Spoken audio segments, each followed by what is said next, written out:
కృష్ణా జిల్లా పామరులో వైసీపీ పోరుబాట కార్యక్రమాన్ని నిర్వహించింది. మాజీ ఎమ్మెల్యే అనిల్ కుమార్ ఆధ్వర్యంలో ర్యాలీ చేపట్టారు.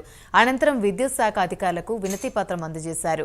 పెంచిన విద్యుత్ ఛార్జీలను వెంటనే తగ్గించాలని మాజీ ఎమ్మెల్యే డిమాండ్ చేశారు. పెంచిన విద్యుత్ ఛార్జీలను తగ్గించకపోతే ఉద్యమాన్ని మరింత ఉధృతం చేస్తామని హెచ్చరించారు. బాధుడు అనే కార్యక్రమం పెట్టి ప్రజల మీద ఏదో భారం వేస్తున్నట్టు ఆ ప్రభుత్వం దుష్ప్రచారం చేసి మేము అంతకన్నా గొప్పగా రేట్లు పెంచుతామంటూ ఈరోజు రేట్లు పెంచారు. కరెంటు ఛార్జీలు ప్రతి గ్రామము కూడా తిరిగి మేము కరెంటు ఛార్జీలు పెంచబోము, అవసరమైతే కరెంటు ఛార్జీలు తగ్గిస్తాము అన్న చంద్రబాబు నాయుడు గారు ఈరోజు ఏమైపోయారు?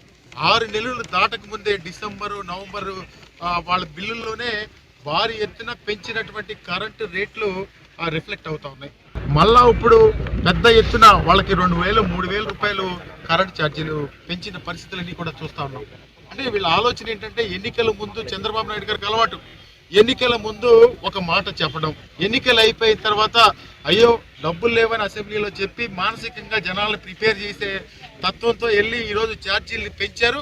అదేవిధంగా సూపర్ 6 అమలు చేస్తూ ఉన్నారు. కనీసం అమలు చేసిన పరిస్థితులు లేవు.